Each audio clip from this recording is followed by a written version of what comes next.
aquí se va a deducir que para todo R minúscula mayor que un R mayúscula, con f módulo de z mayor que R es un conjunto denso de C.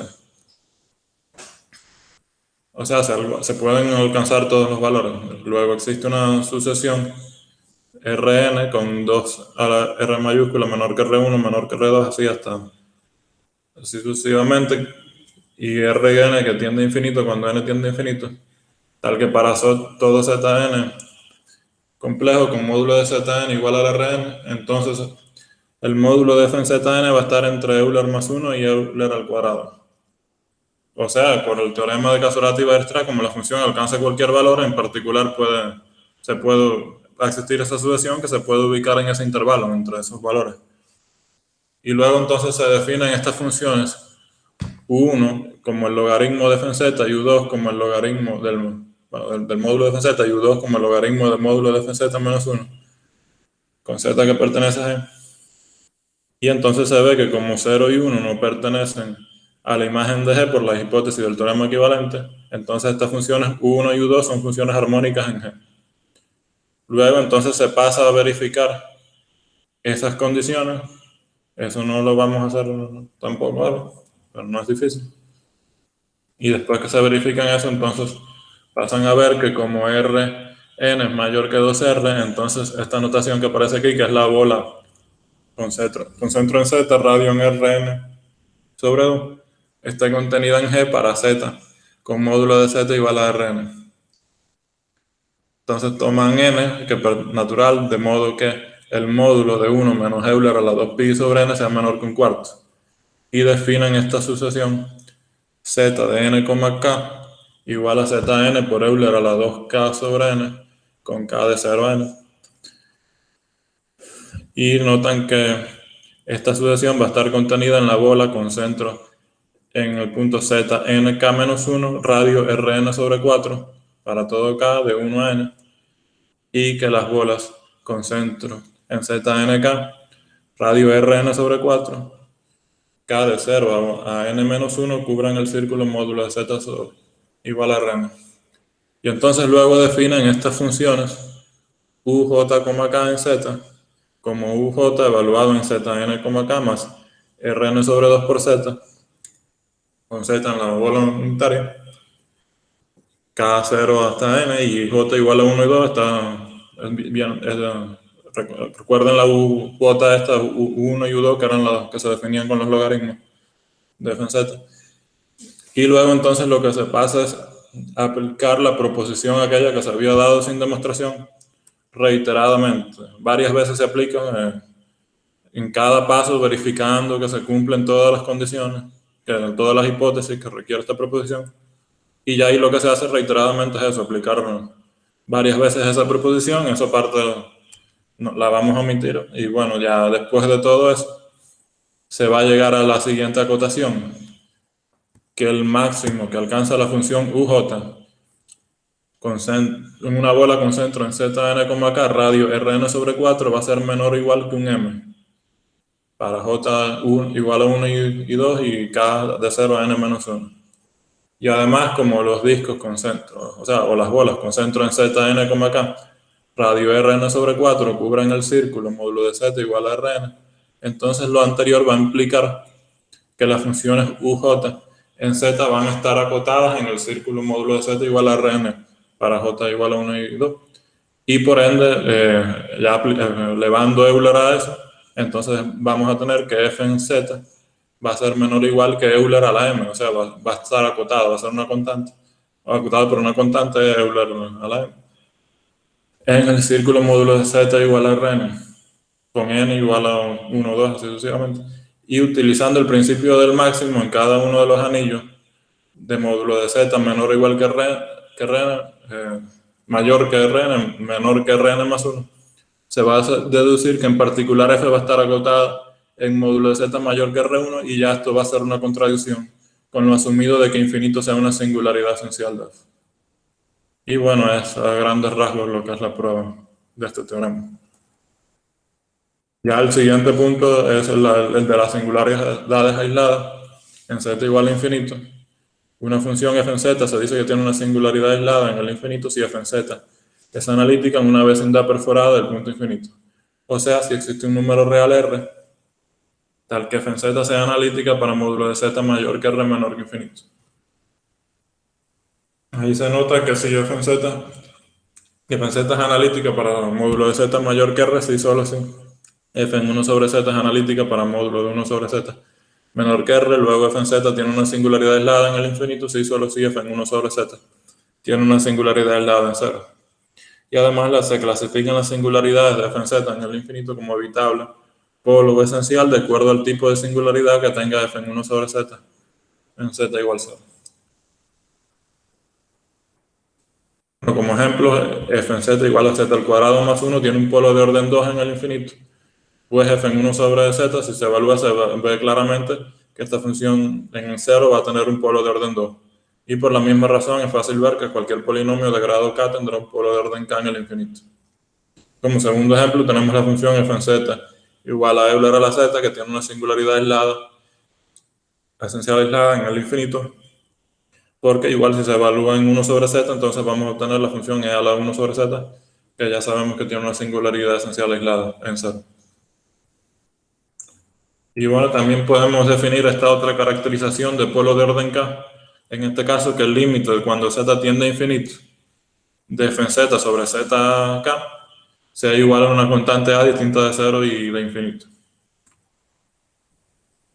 Entonces había un teorema en una unidad anterior, este teorema 8.35, que decía que si f en z es una función entera, tal que módulo de f en z sea menor o igual que m por r lambda, con módulo de z igual a r mayor que un r0 para algún número real no negativo lambda, entonces f en z es un polinomio de grado lo más lambda. Este es un teorema anterior que si lo usamos y unido a la caracterización de polo que acabamos de obtener, vamos a llegar como consecuencia a que una función f en z entera no constante, si una función f en z es entera no constante, entonces f en z va a ser un polinomio si solo si f en z tiende a infinito cuando z tiende a infinito.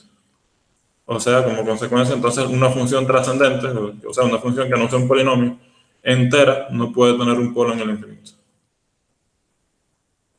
Y bueno, finalmente se ven unas caracterizaciones de las funciones racionales con singularidad. Bueno, de las singularidades de las funciones racionales. En primer caso tenemos la singularidad removible. Aquí obtienen una serie de proposiciones equivalentes. Dice sea f en z igual a p en z sobre q en z, donde p y q son polinomios, entonces son equivalentes. Que f tenga una singularidad removible en el infinito, que f evaluada en 1 sobre z tenga una singularidad removible en 0.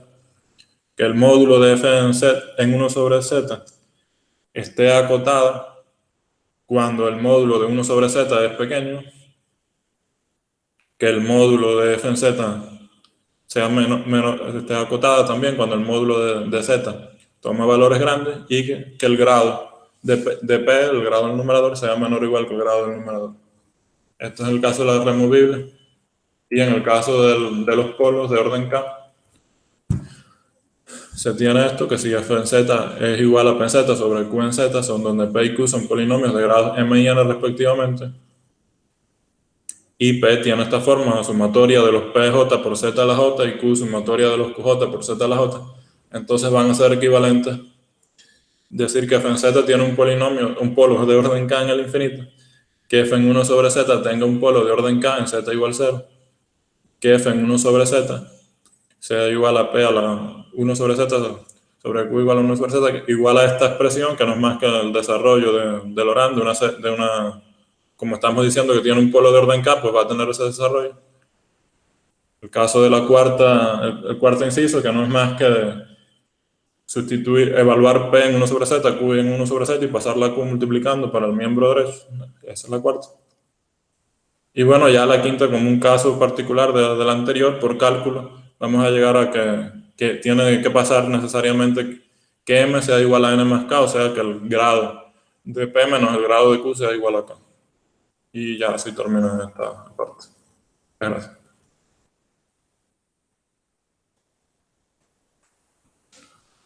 Gracias, José. A mí me llama la atención en el teorema de Picard un detalle, y es que tú me dices que se obtiene, o sea, se salvó un punto posiblemente, se salvó un valor ella toma ese valor, salvo un posible valor complejo, excepcional, en cualquier vecindad de una singularidad esencial, una cantidad infinita de veces. Eso dice el teorema de Picard, ¿cierto? Sí. Sí, sí. Bien, no, porque se dice más que lo que yo decía, aunque que tal vez lo que yo decía es equivalente, ¿no? O sea, si con tomarlo una vez, yo creo que ya entonces seguramente se toman infinitas veces, ¿no? Porque o sea, yo decía que cada valor complejo se toma en cualquier vecindad. Pero bueno, si tengo una vecindad, por ejemplo, una vecindad de la singularidad esencial y tengo un punto en el cual pues, adquiere ese valor, entonces, entonces tal vez pueda tomar ese punto y hacer una bola más pequeña, ¿no? Que no contenga ese punto. Y ahí va a pasar otra vez lo mismo. Y así supongo que pueda generar una cantidad infinita de, de puntos que, en los cuales la función tome este valor complejo dado, ¿no? O sea que tal vez es equivalente a decir que lo tome una cantidad infinita de veces a que lo tome una vez. ¿O no?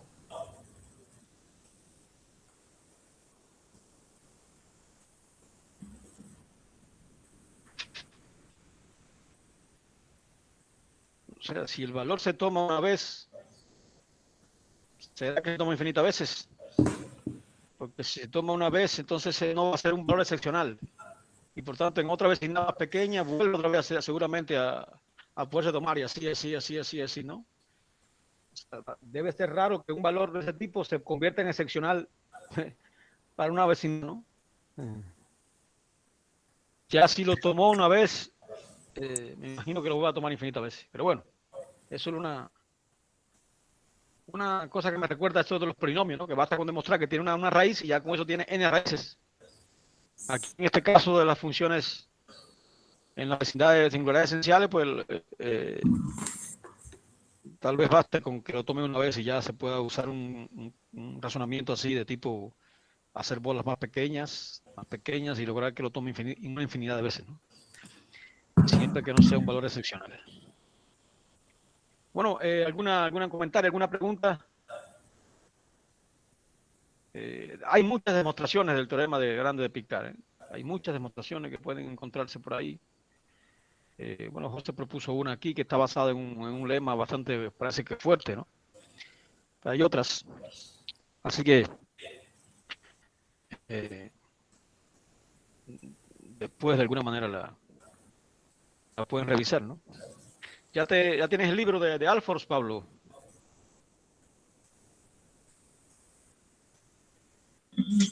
Sí, profesor, ya lo tengo. Es la tercera edición, ¿verdad? No sé, no recuerdo, pero sí, seguramente. Seguramente. Sí, ya lo tengo. Muy bien, muy bien.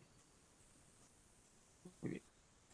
Bueno, entonces, si no hay ninguna pregunta, gracias, José. Ahí estuvo todo, sobre todo la parte de singularidad bastante completa. Aparte del teorema grande de Picard, bueno, yo sabía que iba a ser complicado transmitir de alguna manera el espíritu de las demostraciones. En estos casos no es fácil transmitir la estrategia, ¿no?, que se sigue, ¿no? Salvo escribir los lemas y entonces ahí, pero es complicado intentar, aunque no se demuestre, pues transmitir el espíritu de una demostración a veces suele ser difícil, ¿no? Tú lo intentaste y creo que estaba muy bien con ese método del lema, ¿no? Que lo hace más pequeño. Hay otras, han intentado hacer muchas demostraciones, ¿no? Más cortas o más elementales. Creo que en el Alford dice que se han intentado hacer muchas, pero la de Picard como tal fue la más reveladora, ¿no? Casi siempre hay que ir a los orígenes cuando estas cosas, ¿no? Sí, pero eso era para el Es teorema, posible que esto ni lo haya hecho débil. Picard, ¿no? Pero creo que sí. ¿Para cuál? Para el teorema de Picard, así, que normalmente lo ponen teorema de Picard, El ¿no? normal, el pequeño. Sí, sí, el normal, el de las funciones enteras. Sí. Ah, ya, ya, ya. ¿Y este teorema es más general que el teorema de Picard normal? Sí, bueno, ya cualquier singularidad esencial, no necesariamente el infinito. Y también dice lo de que se toman un número infinito de veces, ¿no? Y es un poco más general. Ya, ya. Sí, porque el teorema normal es está tratando las funciones enteras en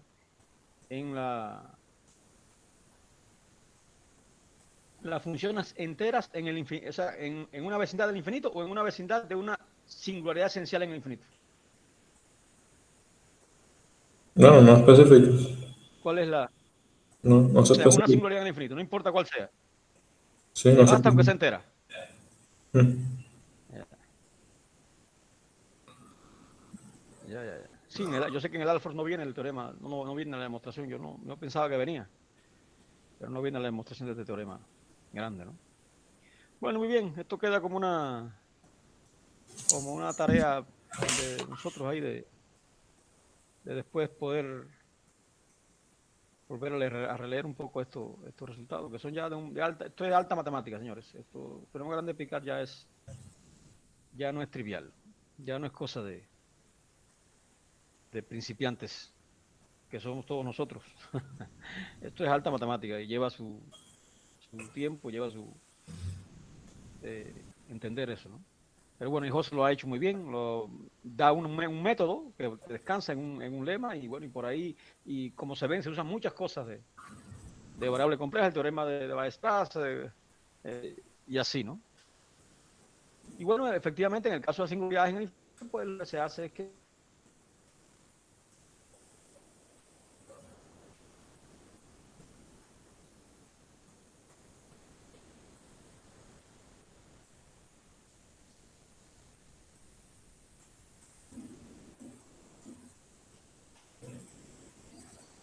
ver bien qué forma toman estos resultados de, del comportamiento en singularidad. Entonces, si ya no, ¿me escuchan? Sí. Ah, de momento se fue. Bueno, entonces si no hay ninguna pregunta ni comentario, pues le damos a Daniel, que nos va a hablar entonces de los residuos.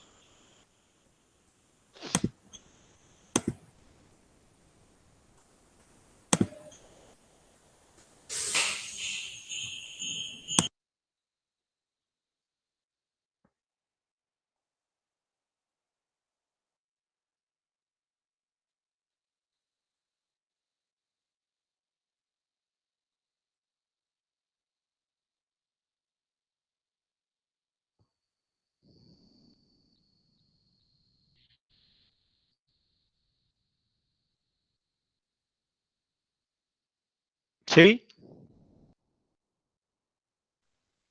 Daniel, ¿me escucha? Sí, estoy tratando Ah, de ver. disculpa, que sentí un silencio y pensé que me había ido de conexión.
El tema que voy a abordar es eh, un acercamiento a la teoría de los residuos. Digo un acercamiento porque la teoría es bastante amplia, entonces siempre van a quedar algunos detalles por ver, por analizar y por demostrar. Pero bueno, es una de las principales y más importantes teorías del análisis complejo, debido a que prácticamente lleva en su interior la esencia, una de las principales esencias del análisis complejo, que es las bondades que posee a diferencia del análisis real. Y es precisamente que esto mismo que acabo de decir, lo mismo que decía Riemann en el 51, cuando expresaba que en efecto, si uno extendía estas funciones a valores complejos del argumento, entonces aparecían cierta armonicidad y regularidad que permanecía oculta, ¿no?, en el análisis real. Bueno, a manera de contenido, primeramente voy a introducir el tema, luego algunas nociones preliminares, teoremas fundamentales, el uso en dos software matemáticos ya conocidos por nosotros, aplicaciones, solamente voy a hablar de tres de ellas: suma de serie y teorema de Mittag-Leffler, cálculo de integrales reales, principio del argumento y teorema de Roger. Solamente pongo tres, pero existen cientos de aplicaciones de la teoría de los residuos, y estas tres solamente son las que para mí son básicas y clásicas también, ¿no? En cualquier bibliografía siempre van a aparecer, pero también se pueden relacionar con la transformada inversa de Laplace y demás. Y ya para concluir, propongo algunos ejercicios interesantes sobre el tema. Bueno, los orígenes históricos se remontan a Agustín Luis Cauchy. En 1826 ya utilizaba el término de residuo cuando se daba cuenta que en los puntos donde la función se iba al infinito, bueno, si se escogía un infinitesimal y se sumaba al punto y se desarrollaba en serie con respecto al infinitesimal como base en las potencias, entonces aparecían ciertas potencias con exponente negativo. Y bueno, el coeficiente finito de la potencia con exponente -1, él le llamó desde aquel tiempo residuo de la función en el punto x sub 1, que era un punto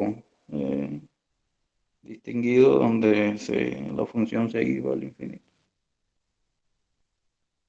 De manera ya de definición formal, nosotros tenemos una función analítica en una vecindad reducida de z sub 0.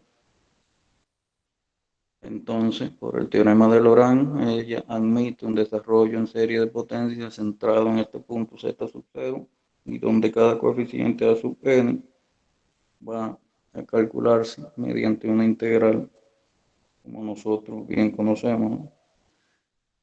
En particular, el coeficiente con su índice -1, o sea, el coeficiente que va acompañado a la potencia con exponente -1, ese coeficiente es el que se llama residuo de f en z sub 0, y se va a denotar, como pueden observar en la parte inferior. Resaltar aquí en esta definición que se está hablando del coeficiente a sub -1 en un desarrollo de la función en una vecindad reducida de z sub 0. O sea que tiene que cumplirse más bien de que 0 sea menor que el módulo de z menos z sub 0. O sea que no es cualquier anillo, no es cualquier anillo con un interior no vacío, ¿no? O sea que es una vecindad reducida. A veces en muchas bibliografías le dicen vecindad punzada o perforada. El punto. Luego veremos el residuo en un polo de orden K mediante este teorema que expresa que si se tiene un polo de orden K en el punto z igual z sub 0, entonces el residuo de la función en el punto z sub 0 se va a calcular por la expresión que observan en 1. Dicha expresión aparecen ya derivadas de k menos 1 orden de z menos z sub 0 a la k por f en z. Bueno, toda esta expresión es válida porque precisamente la expresión z menos z sub 0 a la k por f en z, cuando la función f tiene un polo de orden k, esa función es analítica y entonces tiene sentido hablar de derivada de cualquier orden. En particular, si f tiene un polo simple en z sub 0, entonces el residuo se calcula solamente utilizando el límite, sin intervenir la derivada. Un caso particular. La idea esencial de la demostración es precisamente usar el hecho de desarrollar f en z en una vecindad del punto z sub 0 y centrado en potencias con respecto a z sub 0. Ella va a tener potencias negativas hasta el subíndice menos k, y cuando se multiplica por z menos z sub 0 a la k, esas potencias negativas como que desaparecen y se convierte toda en una serie de potencias positivas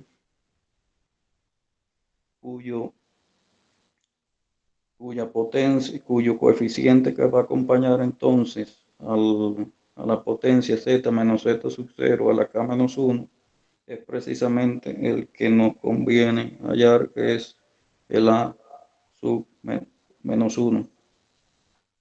Bueno, y esto es fácil de observar, de que si nosotros derivamos toda esta serie k menos 1 veces, entonces todos los componentes de potencia z menos z sub 0 con exponente menor que k menos 1 desaparecen, y los que tienen exponente mayor que k menos 1, lo que va a pasar es que z menos z sub 0 los va a dividir, y por lo tanto cuando paso el límite de z cuando tiene z sub 0 se hace 0, quedando solamente el coeficiente a sub menos 1, que es el residuo de f en el polo.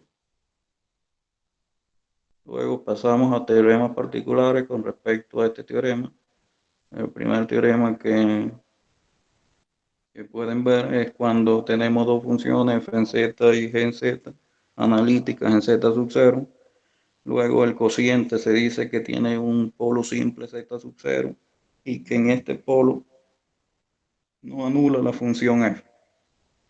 Entonces el residuo del cociente de esta función en z sub 0 va a calcularse fácilmente por esta expresión.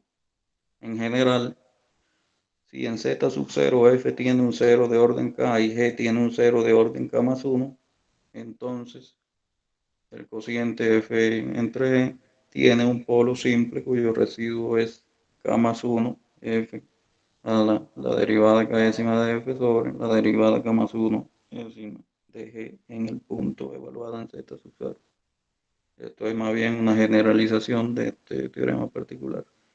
Resaltar aquí que en la bibliografía básica del Silverman existe un error en el teorema 9.26 de la página 311, que también se refiere básicamente a este teorema.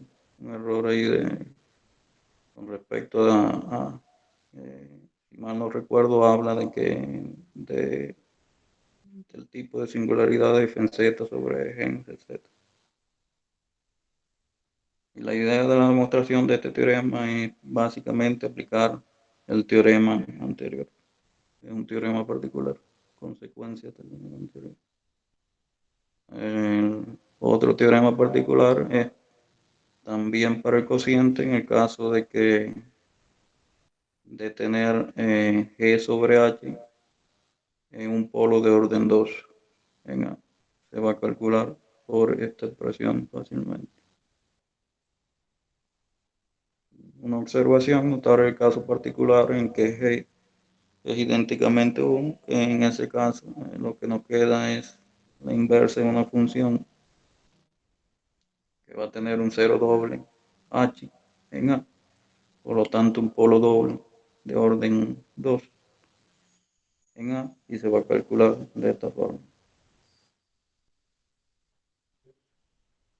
Luego pasamos a ver que si nosotros tenemos una función f en z analítica dentro y sobre una curva simple cerrada gamma, excepto un número finito de puntos de singularidades desde z sub 1 hasta z sub n dentro de gamma, y con centro en estas singularidades nosotros construimos círculos gamma sub 1, gamma sub 2, gamma sub 3, hasta gamma sub n, que estén totalmente incluidos en el dominio que delimita la curva gamma y que tales que no contengan alguna otra singularidad.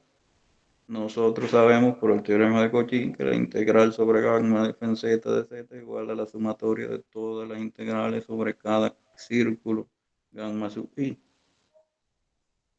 Luego, por la propia definición que antes planteé de residuo, entonces tenemos que la integral sobre gamma de f en z de z no es más que 2pi por i por la sumatoria de todos los residuos en cada singularidad. Bueno, y esto es lo que se conoce como el teorema de los residuos, precisamente lo que acabo de mencionar. Claramente eso es cuando la curva es simple y cerrada. Se va a cumplir que la integral sobre la curva gamma de f en z de z es 2pi por i por la sumatoria de todos los residuos de la función en cada singularidad.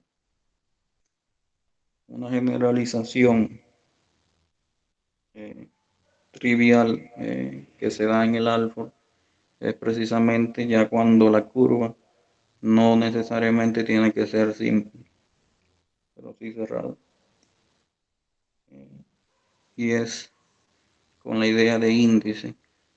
Y dicen que si se tiene una función f en z analítica, excepto en singularidades aisladas, z sub j en una región omega, entonces la integral sobre gamma de f en z de z es precisamente 2pi por i por la sumatoria de todos los residuos de la función en cada singularidad por el índice de cada residuo con respecto a la curva para cualquier ciclo gamma homólogo a cero en omega y que no pase por cualquiera de los puntos z sub j. Resaltar de que aquí se dice que un ciclo gamma en un abierto omega es llamado homólogo a cero con respecto a omega si el índice del punto con respecto a la curva es cero para todo punto exterior al dominio. Esto es básicamente para quitarse el problema de dominios múltiplemente conexos. Básicamente la idea. Un ejemplo de curva no simple así, donde se puede utilizar esta fórmula 3, la que observan aquí más abajo. Y bueno, el residuo ya en el infinito, si nosotros tenemos una función f en el enunciado del teorema de los residuos, es además analítica en todo punto del plano finito exterior a gamma, resulta a veces más eficiente calcular la integral de f sobre gamma hallando solamente un residuo. Y para eso existe esta fórmula 4. Y veremos que este residuo en cero no es más que menos el residuo de la función en el infinito. ¿Cómo observar esto? Bueno, se construye un círculo de radio suficientemente grande como para que el contorno gamma sea interior a él. Entonces, si gamma sub 0 denota un círculo positivamente orientado, el radio R sub 0 con R sub 0 mayor que R, sabemos por Lorentz de que f en z se puede escribir con una serie de potencias en z de McLaurin en el anillo R menor que módulo de z menor que el infinito. puesto que la condición de validez de la representación no es del tipo 0 menor que módulo Z menor que R sub 2, o sea, no es una vecindad reducida del 0, entonces el coeficiente del desarrollo que se llega en este anillo no es precisamente el coeficiente C sub menos 1, no es el residuo de F en el punto Z sub 0, que puede incluso no ser ni punto singular de F. Pero si sustituimos Z por 1 sobre Z en su condición de validez en esta serie, entonces vamos a obtener esta otra serie, donde ya la condición varía a módulo de Z mayor que 0, menor que 1 sobre R. Ya aquí sí es una vecindad reducida del 0 y sí tiene sentido hablar de que el coeficiente C sub menos 1 es el residuo de esta función en 0, que es precisamente la integral de 1 sobre 2 pi por i por la integral de sobre la curva gamma de f en z de z, ¿no? Porque nosotros recordamos que los coeficientes z sub n están dados por el teorema de Lorentz en forma de integral. Y este coeficiente en particular, el residuo, no es más que 1 sobre 2 pi por i por la integral de sobre gamma de f en z de z, que es igual a este residuo, y este residuo es menos el residuo de f en z en el infinito. Se toma con signo negativo debido al mismo hecho de que el coeficiente de las integrales que se toman con los coeficientes de Lorentz están en la dirección positiva con respecto al dominio interior, el cero, y entonces al pasar al infinito, entonces hay que tomarlo en la dirección positiva con respecto al infinito, que es en el lado a mano izquierda con respecto al infinito. Entonces cambia de signo. Y bueno, esto es cuando se suma entonces todos los residuos, por supuesto que vamos a obtener que esa suma de este residuo en el infinito más todos los que están dentro es 0. Y ese es el teorema de compensación, que dice que si se tiene una función f en z analítica en todo el plano complejo extendido, excepto para singularidades aisladas, entonces la suma de los residuos, de todos los residuos, es 0. Un ejemplo de todo lo que acabo de mencionar es, por ejemplo, calcular la integral que observan sobre cada una de las curvas gamma que se muestran en la figura, asumiendo la dirección positiva. Vamos a ver. Vamos a denotar f en z como la función del integrando y vamos a calcular los respectivos residuos para después aplicar el teorema de los residuos. Dicha función f en z tiene un polo de orden 2 en 2 y tiene polos simples en i y en menos i, y tiene una singularidad esencial en 0. El residuo de la función en 2, por la fórmula, por el primer teorema, se puede calcular fácilmente aplicando la derivada de z menos 2 al cuadrado de toda la función f en z, y entonces obtenemos este valor aproximadamente. El residuo también de los polos simples se obtiene fácilmente, valores, como pueden observar, pero hay un problema con el residuo en 0, porque en el residuo en 0 no existe un teorema así como el de los polos, de que se pueda calcular fácilmente. Hay que hallarlo por desarrollos en series de Lorentz. Un truco, además de los desarrollos, es precisamente descomponer la función en determinadas funciones características y hacer unos desarrollos conocidos de estas funciones en 0, y luego como jugando ahí con el dominio de convergencia, donde son uniformemente convergentes, se multiplican y se ve entonces la serie producto como precisamente la serie correspondiente a FZ, debido a que los desarrollos de Loran y de Taylor son únicos. Pero bueno, por cualquiera de las dos vías es bien complicado y bien engorroso el trabajo, y por lo tanto lo que se trata de utilizar es hallar el residuo de la función en el infinito. Cuando nosotros aplicamos la fórmula que antes mencionamos, obtenemos fácilmente de que todo se resume a hallar el residuo de e a la z por z al cuadrado de sobre 1 menos 2z al cuadrado por 1 más z al cuadrado en 0. Y esta función es precisamente analítica en 0. O sea, ella en 0 no tiene ni siquiera una singularidad, por lo tanto el residuo es 0. Luego, por el teorema de compensación, tendremos que cuando sumamos todos los residuos, tendríamos que tiene que ser 0, y por lo tanto el residuo que nos falta de la función f en z es precisamente el residuo en 0. O sea, lo que sobra es precisamente 0,76 aproximadamente, y ese es el residuo en 0. Ya para calcular las integrales, con el teorema de los residuos, vemos que la integral sobre la curva verde es 0. Integral sobre la curva, sobre el círculo con centro en I, que solamente tiene la singularidad en I, es esto.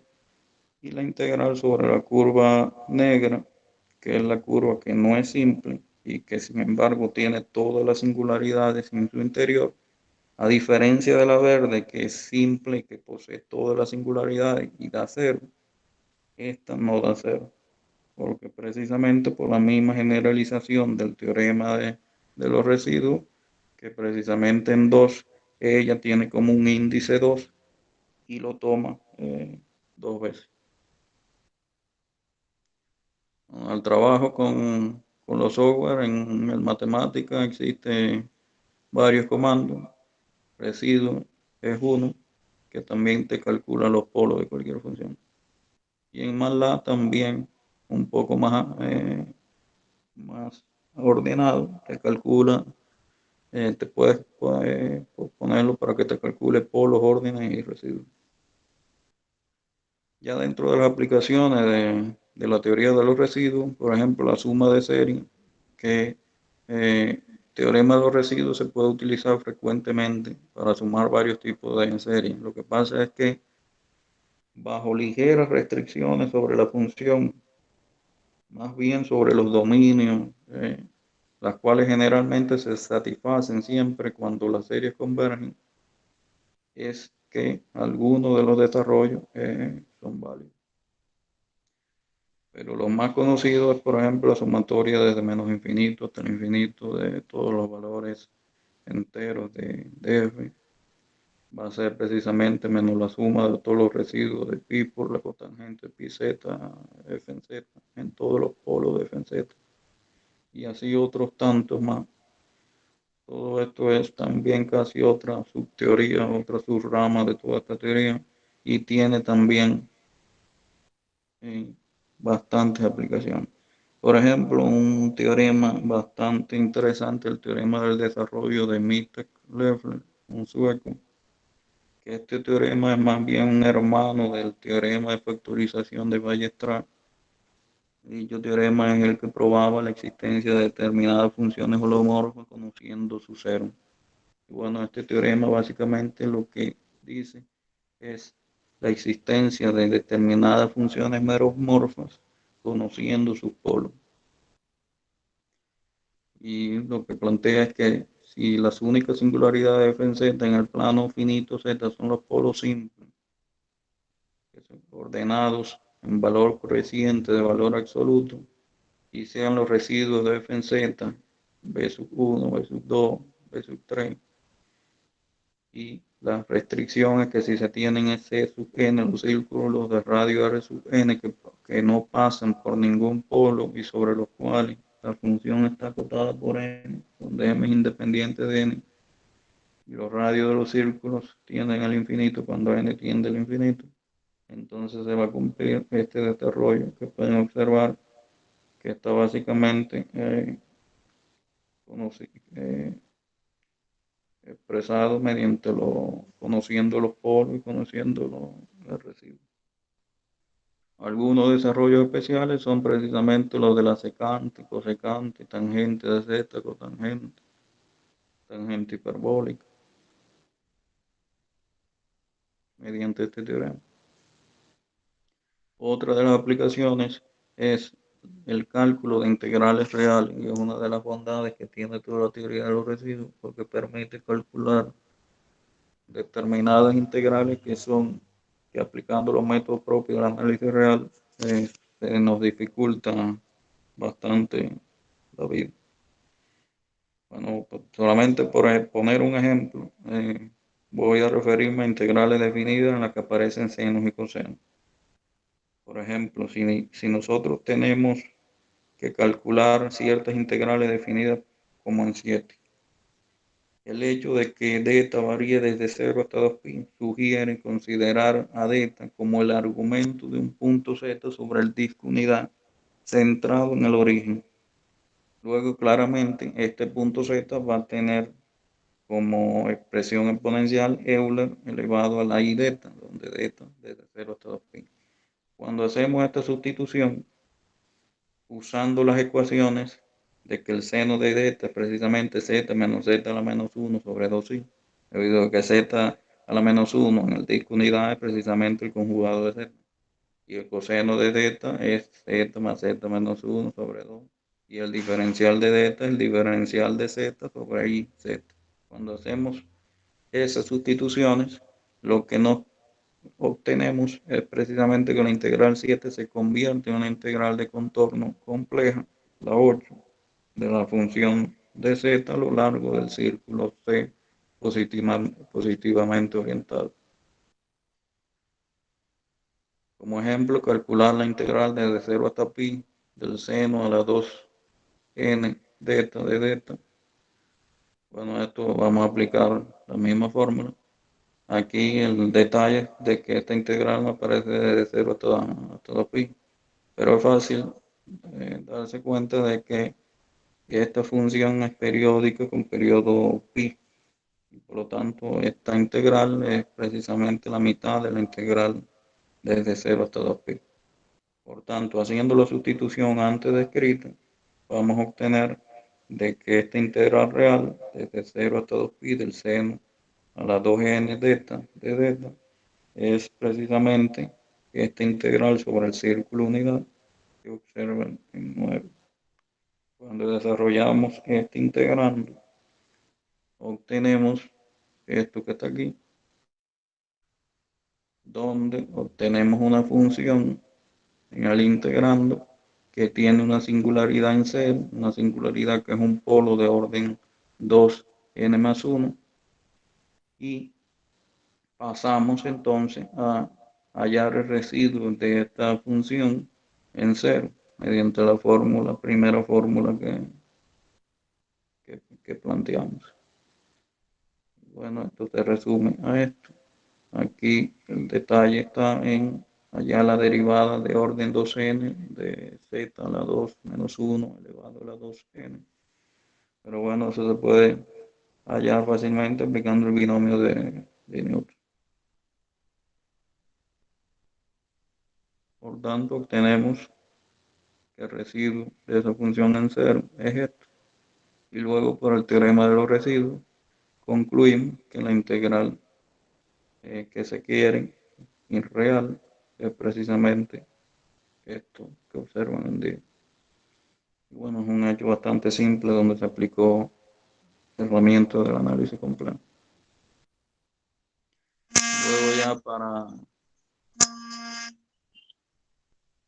para concluir, voy a referirme a la última aplicación, que es residuo logaritmo, que se refiere a precisamente la expresión f' en z sobre f en z es llamada derivada logarítmica de f en z, porque esta expresión es la derivada del logaritmo de f en z en todos los puntos donde f en z es analítica y no nula.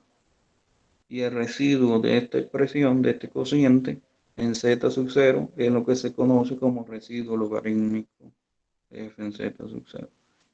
El principio del argumento, bueno, que a veces muchas bibliografías lo toman como a dos teoremas por separado, a veces lo unen, pero bueno, básicamente es todo lo que los dos teoremas, básicamente todo lo que voy a decir. Sea f en z una función analítica dentro y sobre un contorno simple cerrado C, excepto para un número finito de polos dentro de C, y suponga que f en z no tiene 0 sobre C, si n sub f y p sub f son respectivamente el número de ceros y polos contados según su multiplicidad dentro de C, entonces la integral sobre el contorno C de la derivada logarítmica de z es precisamente 2pi por i por la diferencia entre la cantidad de ceros menos la cantidad de polos, como pueden observar en 11. Observación aquí de importancia es recalcar de que f en z es una función que es meromorfa, o sea, estamos hablando solamente de singularidades que son polos. No estamos, o sea, para funciones que tienen singularidades esenciales, esto no sirve, no tiene sentido. La demostración se basa en que, bueno, si tomamos los ceros de f en z, z sub 1 hasta z sub n, con sus respectivas multiplicidades, y los polos también de f en z, w de sub 1 con sus respectivas multiplicidades, entonces f en z puede ser escrita como la expresión que observan, donde f en z es una función analítica sin ceros y polos dentro de C.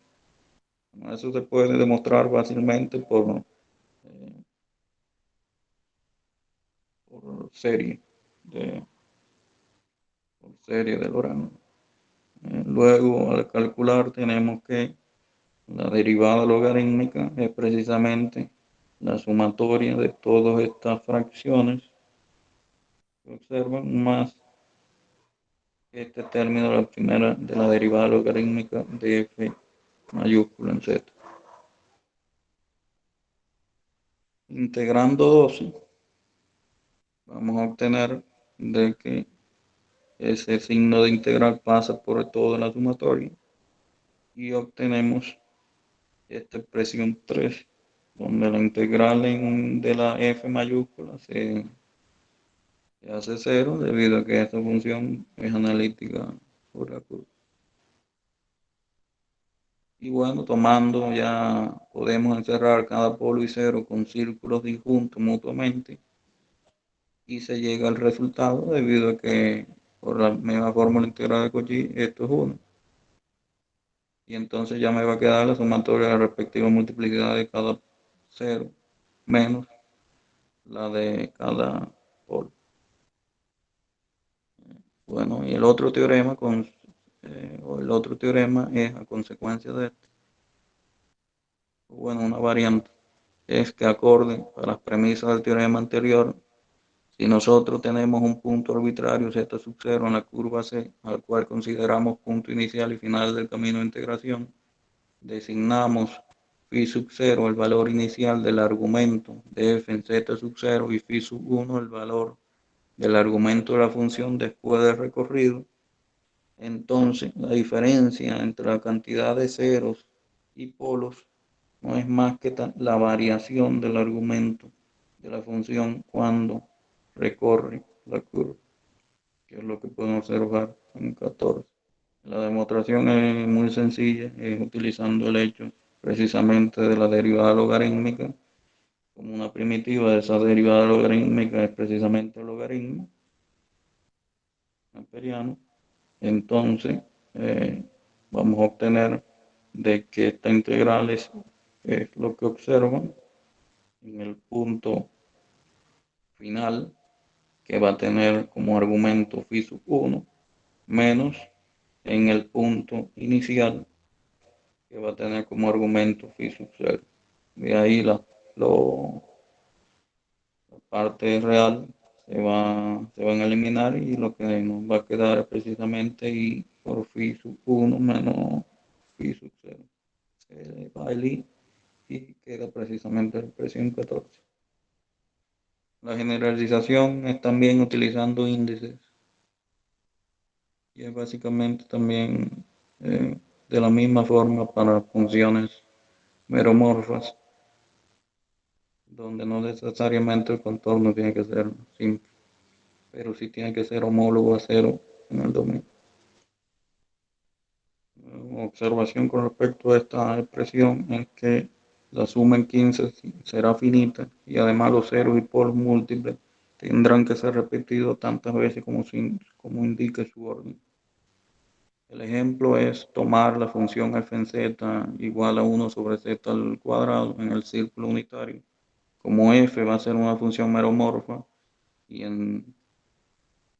tendríamos que podemos aplicar los teoremas anteriores, el principio del argumento, y vamos a tener precisamente la derivada de f en z, la derivada logarítmica es esto que obtenemos, menos 2 sobre z. Y básicamente como la función f en z tiene solamente un polo de orden 2, entonces no tiene ceros en el círculo unitario, entonces lo que se obtiene es precisamente 0 menos 2 que menos 2. Y entonces si tomamos, ya para ver el otro teorema, si tomamos z sub 0 igual a un punto de ese círculo unitario, como pueden observar aquí, y entonces evaluamos en la función ese punto, obtenemos Euler elevado a la menos 2 y delta. Por tanto, recorrer z sub 0 una vuelta, tendríamos que ese argumento varía 2pi. Cuando lo evaluamos en la función, obtenemos Euler elevado a la menos 2i delta más 2pi. Cuando vemos entonces la diferencia entre ambos argumentos, vemos que precisamente esta diferencia se elimina aquí, me queda menos 4 pi sobre 2pi menos 2, que es lo mismo que obtuvimos solamente con el hecho de cantidad de cero menos cantidad de polo. Una de las consecuencias también del principio del argumento es el teorema de Roche. Muy importante porque plantea que si se tiene dos funciones f en z y phi en z analíticas en los puntos de una curva cerrada rectificable gamma y en el interior de la misma, y si en los puntos de esta curva se cumple la condición de que el módulo de f en z tiene que ser mayor que el módulo de la otra función phi en z, entonces en el interior de gamma la suma f en z más phi en z posee tanto cero cuanto tiene la función f en z. La demostración se basa en escribir esta suma f en z más phi en z para puntos de la curva en la forma como un producto de funciones y luego aplicar lo conocido que el argumento del producto de dos funciones, la suma de los argumentos, y entonces el argumento de esa suma de funciones, el argumento de f en z más el argumento de 1 más phi en z sobre f en z. Pero precisamente por la condición de la desigualdad tenemos que phi en z modularmente sobre f en z es menor que 1, por lo tanto el extremo del vector que representa 1 más phi más 1 más este cociente va a describir una curva cerrada comprendida enteramente en el interior del círculo 1 con centro en el punto 1. Por lo tanto no va a variar el argumento de esta función y por lo tanto la variación del argumento es 0 al recorrer la curva gamma y por lo tanto vamos a obtener que la variación del argumento de f en z más phi en z es la variación del argumento en f en z y luego por el principio del argumento, debido a que estamos hablando de funciones analíticas, por lo tanto no tiene polo, es obvio, debido a que entonces la cantidad de cero de f en z va a ser la misma que la cantidad de cero de f en z más phi en z. Y ya los ejercicios propuestos son estos, bastante fácil, doy la sugerencia. Muchas gracias.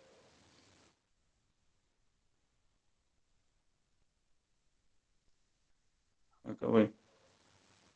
Muy bien, muy bien. Daniel, ¿Sí? gracias a ti.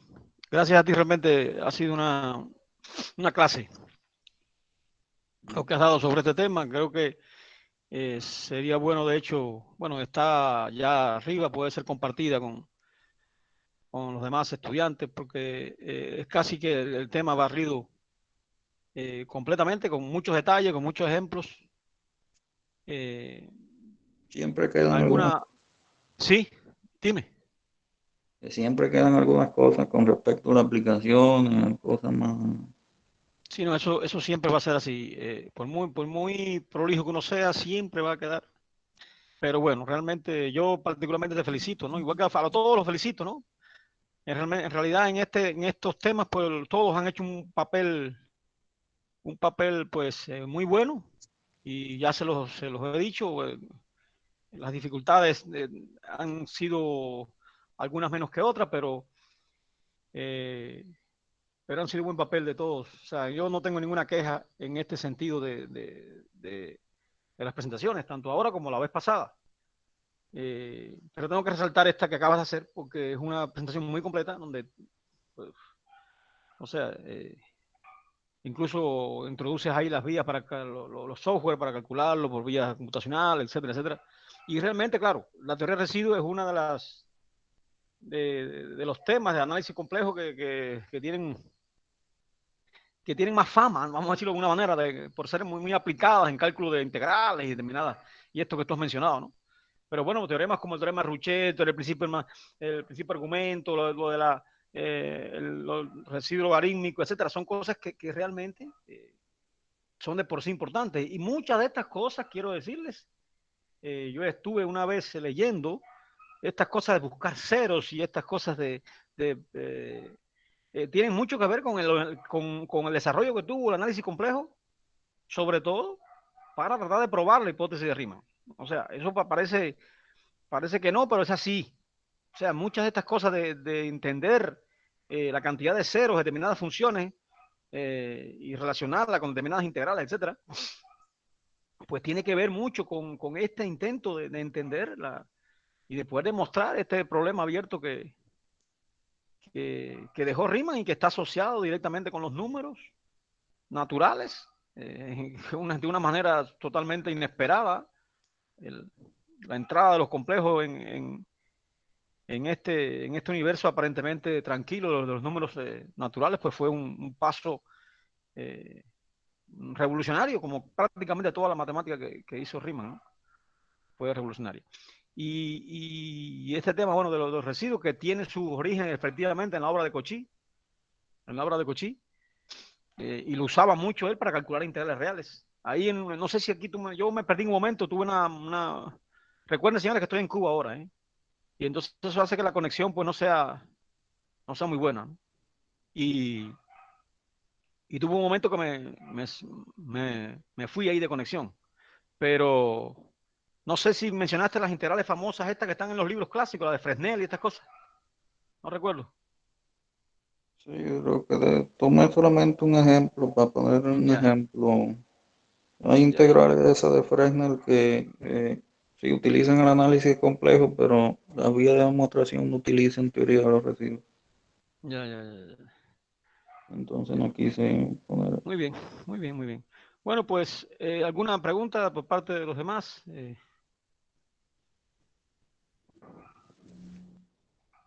¿O algún comentario? Bueno, como quiera, esta puede ser la última clase que tengamos presencial, así, presencial digital, ¿no?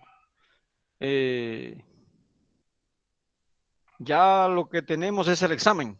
Es el examen que que yo voy a enviar. Eh, le voy a mandar la lista, le digo, hoy en la noche o a más tardar mañana en la mañana. Y de ahí más o menos va a ser el examen. La intención es que, bueno, Esto, por ejemplo, lo que han hecho, pues ya me deja más tranquilo.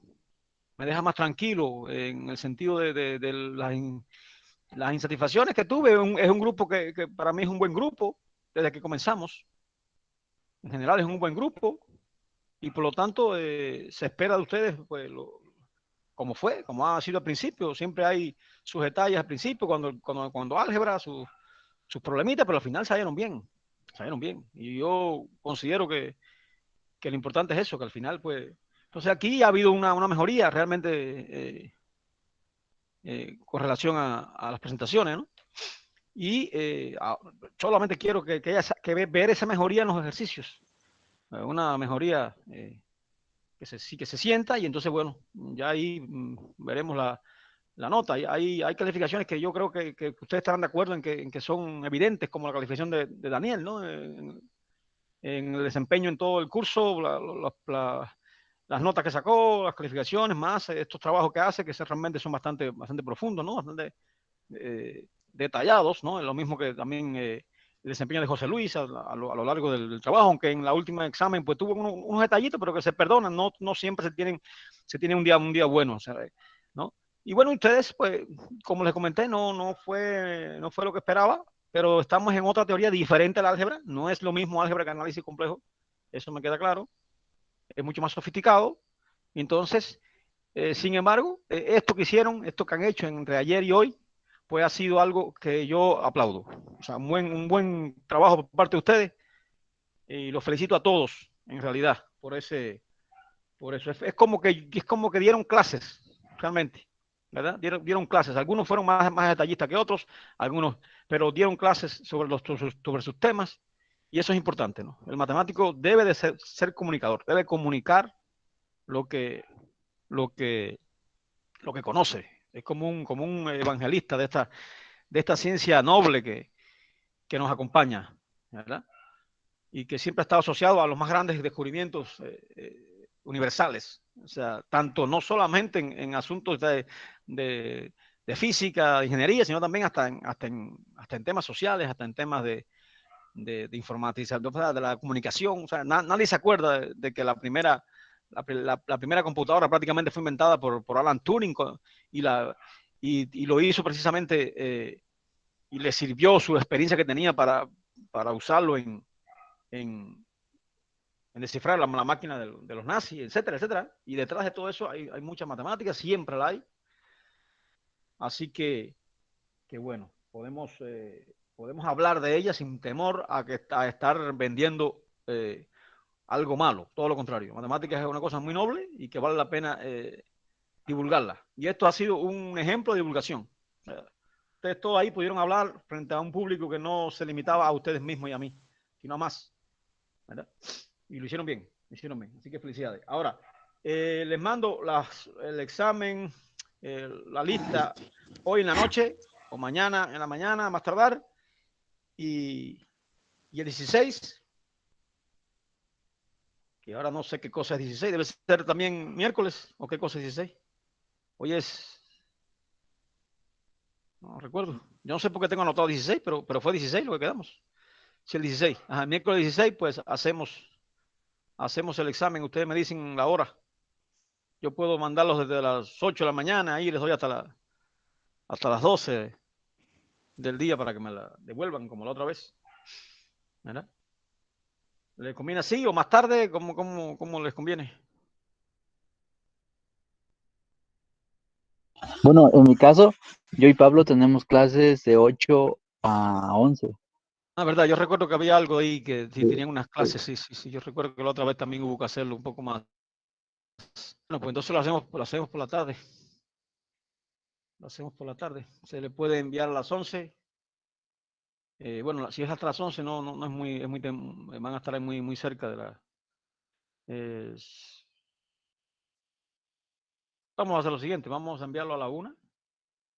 Y ahí, 1, 2, 3, 4, 5. Es unas 5, igual 4 horas. ¿De acuerdo? Lo voy a enviar a la 1 y me lo devuelven a las 5. Y ya. Y ya ahí sumamos notas, calificaciones anterior, más el desempeño de usted en el curso, que ha sido muy bueno. han estado en todas las clases, han participado, han estado presentes. No nos ha parado este problema de la pandemia. Hemos estado dando clases casi como si estuviéramos presencial. De hecho, yo creo que esto llegó para quedarse, ¿no? Y que muchos profesores seguramente adquieren este método de dar una clase presencial o 2 clases presenciales, o una en la semana y una no presencial, algo así, ¿no? Porque realmente funciona. Cuando no es tan importante, pues funciona. Yo pienso que eso va a poder ser un método que se quede. Entonces, bien, no, dígame si están de acuerdo. El miércoles a la 1 subo el examen y me lo devuelven a las 5. ¿O prefieren antes o no sé, porque no? Solo me dijo Mariano que él y Pablo tienen una situación, que no pueden comenzar antes. Entonces, en función de eso, Mariano o Pablo, ¿a qué hora le conviene más a ustedes?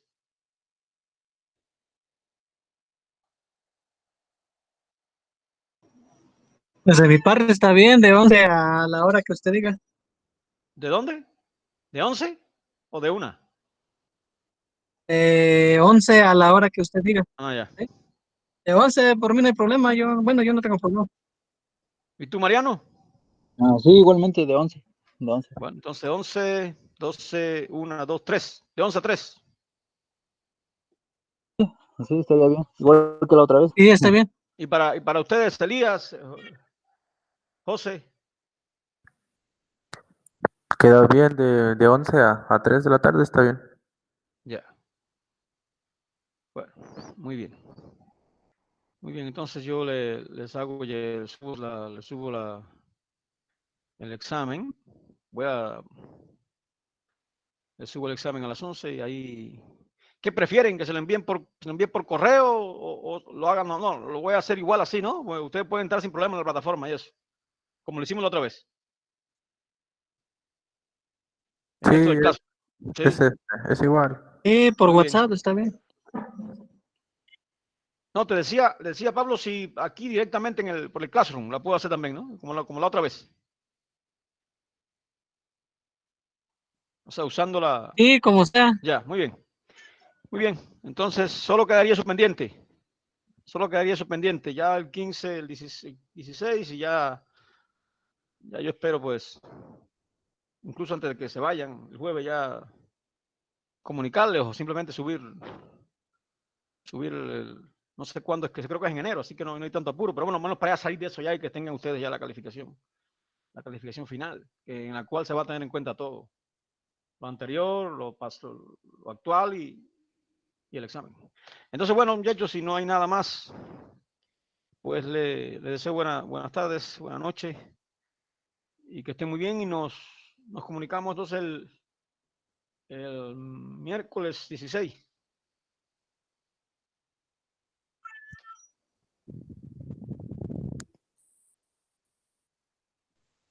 Nos vemos. Queden bien. Sí, Está está bien. bien, Nos hasta vemos. luego. Hasta luego.